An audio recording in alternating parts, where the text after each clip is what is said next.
On the 13th of September 1946, in front of a huge crowd inside of the Czech lands, a woman who was known for being a brutal collaborator during the Second World War was brought out for her execution. She was taken up to a pole or a post and was helped up a number of steps where an executioner passed a noose around her neck and then ropes around her chest. When these were released, she was executed. At the end of the Second World War, there were a number of pole hangings that took place inside of Czechoslovakia and also Hungary that saw prominent politicians and high-profile members of government executed in front of thousands of people. Herta Kasperova wasn't like these men. She wasn't necessarily a powerful person. However, she was known for committing a number of crimes during the Second World War, which was said to have been very shameful, and she was a ruthless collaborator, which was said to have been one of the worst crimes someone could commit whilst living under German occupation. Welcome to The Untold Past. Join us today as we look at the execution of the female pole hanging, and as always, to support our channel, please make sure to subscribe. Throughout World War II, Hitler ordered his army to rampage into different lands and territories, and these were then brought to heel in terrifying and brutal occupations, which resulted in much death and bloodshed. Czechoslovakia was occupied by the Germans, and Hitler in 1939 declared the Protectorate of Bohemia and Moravia, and this left the nation powerless to German occupation and governance, and the country was known as the Arsenal of the Reich, as it was intended to produce a huge amount of armaments, weapons and equipment for the Wehrmacht and overall German war effort.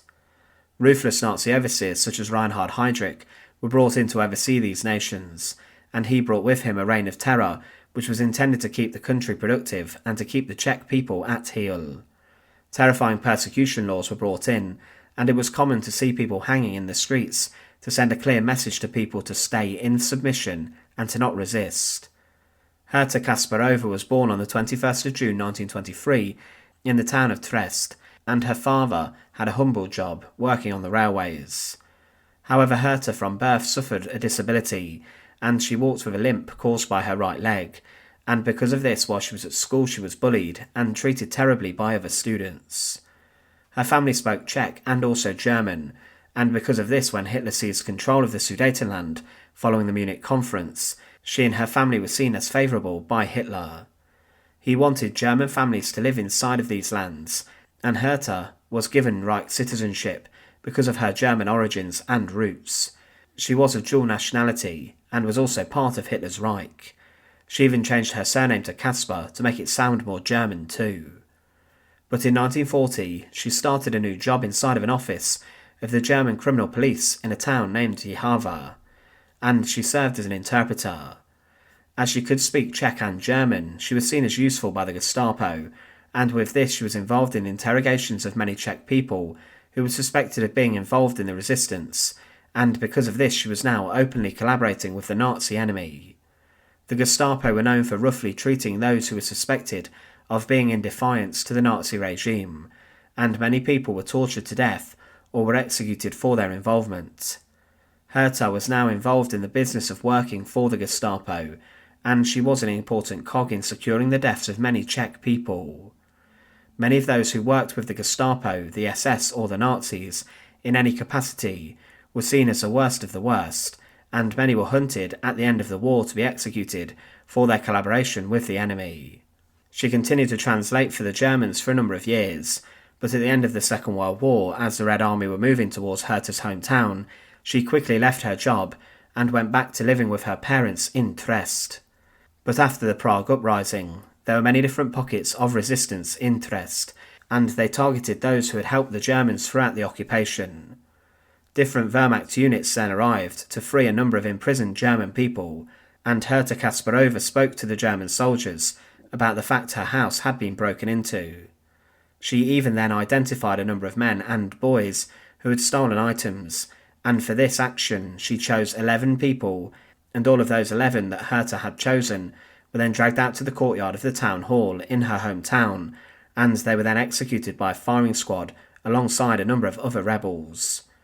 Amongst the executed were allegedly some of the people who bullied Herta Kasperova at school, and she got vengeance against them, utilising the German links that she had to have them shot. But the Germans also released her from her imprisonment at the hands of the rebels, and she then ran off to Austria and served in a number of jobs, including working as a cook.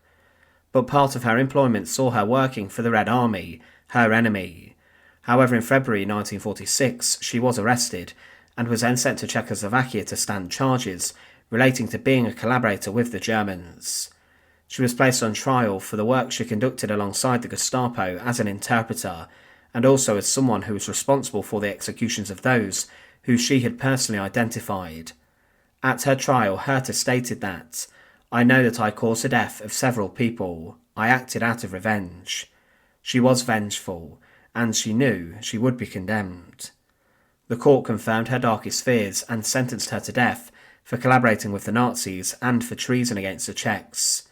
Her execution, however, was one which was to be very different, and she was only one of a very few number of women who were executed by pole hanging at the end of the Second World War.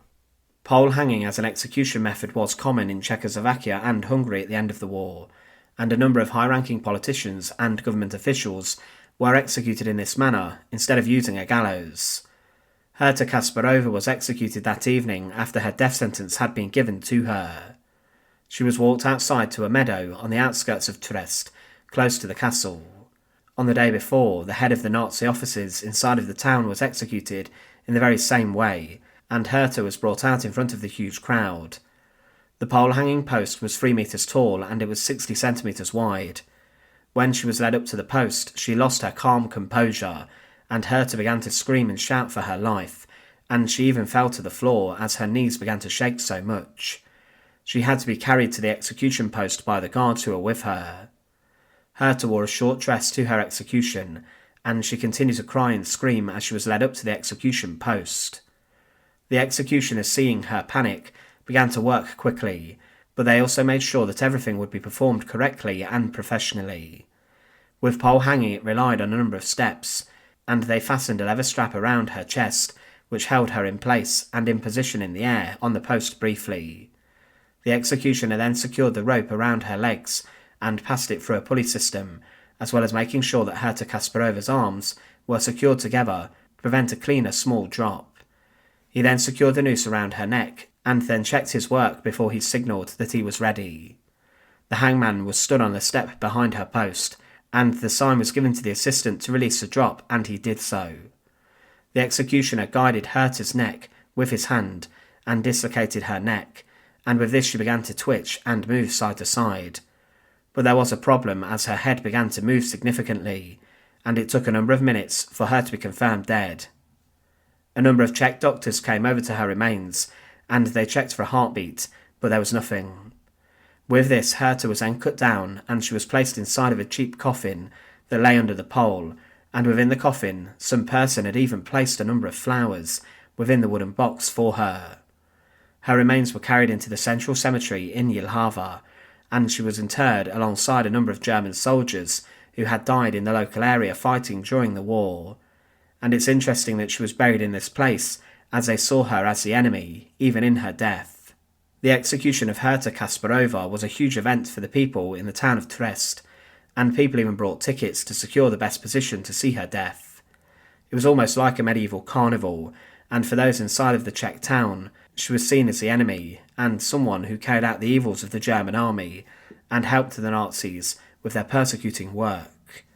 In the translation work she completed for the Gestapo, she was complicit in the torture of many people, and her work helped the Gestapo to execute many accused of resistance. She was executed herself for the collaboration, but also for the fact she actively chose 11 men to be executed, and many of those were those people who mocked her at school. She had vengeance for this taunting in the most barbaric way, and Herta Kasperova contributed to a number of war crimes also. But her execution was a huge spectacle, and it was one of the final public executions carried out inside of Czechoslovakia. Thanks for watching. To support our channel, please make sure to subscribe, and once again, thank you so much for watching.